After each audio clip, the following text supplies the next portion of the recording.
Hello എല്ലാവർക്കും നമസ്കാരം. മൗനരാഗം സീരിയലിൻ്റെ നാളത്തെ സൂപ്പർ ഹിറ്റ് പ്രമോ വിശേഷത്തിലേക്ക് എല്ലാവർക്കും സ്വാഗതം കേട്ടോ. അങ്ങനെ നമ്മുടെ കാർത്തികയോട് കാര്യങ്ങളൊക്കെ പറഞ്ഞു മനസ്സിലാക്കുക കിരണും കല്യാണിയും കൂടി. ഇനി എന്തായാലും ചേച്ചി വിക്രത്തിനെയും അതുപോലെ ആ ഗംഗാപ്രസാദിനെയും കുറിച്ച് ആലോചിച്ച് ടെൻഷൻ അടിക്കേ വേണ്ട ചേച്ചി. പിന്നെ ഡോക്ടർ മറ്റൊരു കാര്യം കൂടെ പറഞ്ഞു. ചേച്ചിയുടെ അസുഖത്തെക്കുറിച്ച് ചേച്ചിക്ക് എന്തൊക്കെയോ ചില പ്രശ്നങ്ങളുണ്ടെന്ന് ലക്ഷ്മി അമ്മ ഇതിനു മുന്നേ സൂചിപ്പിച്ചായിരുന്നു. അതേ മോളെ, ഓരോ നിമിഷവും മരണത്തോട് മല്ലടിക്കുന്ന ഒരു രോഗിയാണ് ഞാൻ അങ്ങനെ ആയത് എങ്ങനെയാണെന്ന് നിനക്കറിയാവോ? അപ്പോൾ അതൊക്കെ കേൾക്കുമ്പോൾ നമ്മുടെ കല്യാണി ചോദിക്കുന്നുണ്ട്, എന്താ ചേച്ചി ശരിക്കും ഞാനും കിരണേട്ടനും ഒക്കെ അറിയാത്ത ഒരുപാട് കാര്യങ്ങൾ ചേച്ചി അമ്മയൊക്കെ ഒളിപ്പിക്കുന്നുണ്ടല്ലോ. എന്താണെങ്കിലും ഇനിയെങ്കിലും എന്നോട് തുറന്നു പറഞ്ഞുകൂടെയെന്ന് കല്യാണി ചോദിച്ചു. അപ്പം തന്നെ കാർത്തിക പറയുക, ഗംഗാപ്രസാദാണ് മോളെ എൻ്റെ ഈ അവസ്ഥയ്ക്ക് കാരണക്കാരനായിട്ടുള്ളത്. അവൻ്റെ പ്രതികാരം എന്നോട് തീർത്തതാ. എൻ്റെ തലയ്ക്ക് അടിച്ചത് കൊണ്ടാണ് എൻ്റെ തലയ്ക്ക് ഒരുപാട് പ്രശ്നങ്ങളൊക്കെ സംഭവിച്ചത്. അങ്ങനെ ഞാൻ ഒരുപാട് കാലം ആശുപത്രിയിലായിരുന്നു. ഇപ്പതാ ഓരോ നിമിഷവും മരണം കാത്തു കഴിയുന്ന ഒരു രോഗിയാണ് ഞാനെന്ന് കൂടി കാർത്തിക പറഞ്ഞു. അത് പറയുന്ന സമയത്ത് നമ്മുടെ കല്യാണിയാണെങ്കിലോ കാർത്തികയെ ആശ്വസിപ്പിച്ചു. ചേച്ചി വിഷമിക്കുമെന്ന് വേണ്ട ചേച്ചി, ചേച്ചിയുടെ ജീവിതത്തിൽ ഒരുപാട് മാറ്റങ്ങളൊക്കെ സംഭവിക്കും. ചേച്ചി, ഡോക്ടർ ഞങ്ങളോടൊരു കാര്യം പറഞ്ഞു. ചേച്ചിക്ക് ചില പ്രശ്നങ്ങളൊക്കെ ഉണ്ടായിരുന്നെന്നും ഇപ്പതാ അതൊക്കെ പരിശോധനയിലൂടെ നോക്കുമ്പം ഈ ഒരടി കൊണ്ട് ചേച്ചിയുടെ അസുഖങ്ങൾക്കൊക്കെ ഒരുപാട് മാറ്റം സംഭവിച്ചു എന്ന് നോക്കിയാൽ എന്തായാലും ഡോക്ടർ ഇനി ഇതിൻ്റെ വിശദമായിട്ടുള്ള പരിശോധനകളൊക്കെ നടത്തിക്കോളൂ എന്ന് പറഞ്ഞ് നമ്മുടെ കാർത്തികയെ സമാധാനിപ്പിച്ചതിന് ശേഷം കല്യാണിയും കിരണും കൂടി അവിടെ നിന്ന് പോവുക. അങ്ങനെ നമ്മുടെ വിക്രം ആണെങ്കിൽ സ്റ്റേഷനിൽ കിടന്ന് വിഷമിക്കുക. പ്രകാശനാണെങ്കിൽ ഇനി ആരോട് സഹായം ചോദിച്ചാലായിരിക്കും തൻ്റെ മകനെ ഒന്ന് രക്ഷിക്കാൻ പറ്റുക. അവന് വേണ്ടിയിട്ട് തരക്കേടില്ലാത്ത ഒരു വക്കീലിനെ വെക്കണം. അതിന് താൻ ആലോചിച്ചിട്ട് രാഹുലിൻ്റെ കൈയും കാലും പിടിക്കുക എന്നല്ലാതെ മറ്റൊരു മാർഗവും ഇല്ലയെന്ന് മനസ്സിലാക്കിക്കൊണ്ട് നമ്മുടെ പ്രകാശൻ രാഹുലിൻ്റെ വീട്ടിലേക്ക് വരിക. അപ്പോഴാണ് ശാരി വാതിൽ തുറന്നു കൊടുക്കുന്നത്. ശാരിയെ കണ്ടപ്പോൾ തന്നെ, അല്ല രാഹുൽ അകത്തുണ്ടോ?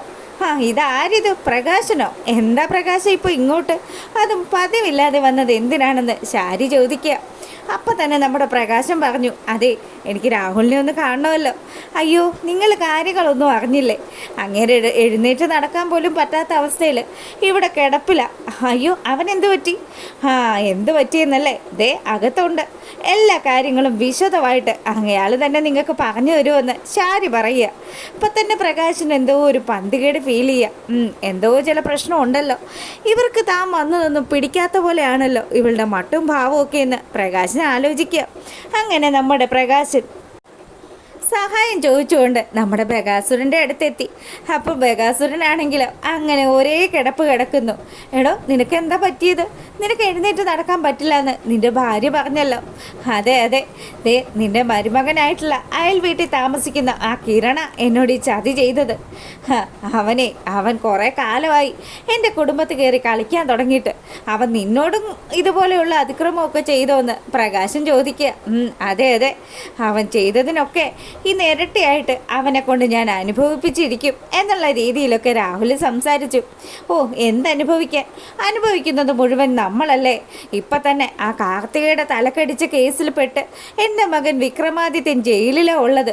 അവനെ എങ്ങനെയെങ്കിലും പുറത്തിറക്കണം രാഹുലെ. നീ എന്നെ ഒന്ന് സഹായിക്കണം. ആരെങ്കിലും അറിയാവുന്ന കൊള്ളാവുന്ന ഒരു വക്കീലിനെ വെച്ച് എൻ്റെ മകനെ പുറത്തിറക്കാനുള്ള കാര്യങ്ങൾ നീ ചെയ്തു തരണമെന്ന് നമ്മുടെ രാഹുലിൻ്റെ അടുത്ത് പ്രകാശം പറയുക. അപ്പം തന്നെ രാഹുൽ പറഞ്ഞു, എൻ്റെ പൊന്നോ, ഞാൻ എങ്ങനെ സഹായിക്കാനാ? സാമ്പത്തികമായിട്ടൊക്കെ ഞാനിപ്പോൾ വലിയ ഞെരുക്കത്തിലാണ്. അതിൻ്റെ ഇടയ്ക്ക് ഇനിയിപ്പം എഴുന്നേറ്റ് പോലും നടക്കാനും പറ്റില്ല. അങ്ങനെ ആയിരുന്നെങ്കിൽ ആരോടെങ്കിലും പറഞ്ഞ് നിന്നെ ഒന്ന് സഹായിക്കാൻ പറയാമായിരുന്നു. അപ്പം നീയും എന്നെ കൈയൊഴിയാണല്ലേ എന്ന് പ്രകാശം പറഞ്ഞു. അപ്പോഴാണ് അവിടെ ദൈവദൂതയെ പോലെ നമ്മുടെ സരയും അവതരിക്കുന്നത്. നിങ്ങൾ പറയുന്നതൊക്കെ ഞാൻ കേട്ടു. ആ കിരണിനെയും അതുപോലെ കല്യാണിയെയും തകർക്കാൻ വേണ്ടിയിട്ടല്ലേ വിക്രം ഇങ്ങനെയൊക്കെ കഷ്ടപ്പെട്ടത്. എന്തായാലും അവന് കൂട്ടായിട്ട് ഞാനുണ്ടാകും അവൻ്റെ ഒപ്പം. അവനെ പുറത്തിറക്കാമെങ്കിലേ നിങ്ങൾ വിഷമിക്കേണ്ടെന്ന് പറഞ്ഞ് പ്രകാശനെ ആശ്വസിപ്പിച്ചുകൊണ്ടിരിക്കുക നമ്മുടെ സരയും. അങ്ങനെ പിറ്റേ ദിവസം കോടതി കൂടുന്ന സമയമായതും നമ്മുടെ പ്രകാശൻ സരയുവിൻ്റെ കെയർ ഓഫിൽ ഒരു വക്കീലിനെ ഒപ്പിച്ചുകൊണ്ട് ആ കോടതി വരാന്തയിൽ എത്തുക. അപ്പോൾ പ്രകാശനെ കണ്ടതും നമ്മുടെ കല്യാണിയും കിരണും ഒക്കെ വരുന്നുണ്ട്. എന്തായാലും ഇത്തവണ ഇയാളുടെ മകൻ രക്ഷപ്പെടാനേ പോകുന്നില്ല, അവൻ റിമാൻഡിലാകുമെന്നുള്ള കാര്യത്തിൽ ഒരു സംശയമില്ല. അങ്ങനെ ആ കോടതി കൂടി. അവിടെയാണെങ്കിലോ നമ്മുടെ മൂങ്ങ മുത്തശ്ശിയും അതുപോലെ ദീപയും പിന്നെ ദാ കിരണും കല്യാണിയും അതുപോലെ കാദംബരിയും ഒക്കെ ഉണ്ട്. ഈ ഒരു കാഴ്ചകളൊക്കെ കണ്ട് തൻ്റെ മകൻ ആ ഒരു കൂട്ടിൽ നിൽക്കുന്ന കാഴ്ച കണ്ട് നമ്മുടെ പ്രകാശനാണെങ്കിൽ വിഷമിച്ച് നിൽക്കുക. വിക്രത്തിന് നല്ല വിഷമമൊക്കെ ഉണ്ട്. അങ്ങനെ ആ ജഡ്ജി അദ്ദേഹം വന്നിട്ട് അവനോട് ചോദിക്കുക, എന്താണ് ഇയാൾ ചെയ്ത കുറ്റമെന്ന്. അങ്ങനെ നമ്മുടെ വിക്രം അവൻ്റെ പെങ്ങളായിട്ടുള്ള കാർത്തികയുടെ തലക്കടിച്ചു എന്നുള്ളതാണ് കേസെന്ന് ആ വക്കീൽ വാദിക്കാൻ തുടങ്ങി. അതും ഈ കിരണും കല്യാണിയൊക്കെ കൂടി ചേർന്ന് മുൻവൈരാഗ്യത്തിൻ്റെ പേരിൽ തൻ്റെ പേരിൽ കള്ളക്കേസ് ഉണ്ടാക്കിയതാണെന്നൊക്കെ വിക്രത്തിൻ്റെ വക്കീൽ വാദിക്കുന്നുണ്ടെങ്കിലും പക്ഷേ ഒന്നും തന്നെ ഫലവത്താവുന്നില്ല. നമ്മുടെ പ്രകാശനാണെങ്കിൽ നിന്നുരുകുക. ദൈവമേ, ഇനി ആരെങ്കിലുമൊക്കെ സാക്ഷി പറയാനുണ്ടെങ്കിൽ തീർന്നു, ഈ ചെറുക്കൻ പെട്ടത് തന്നെ.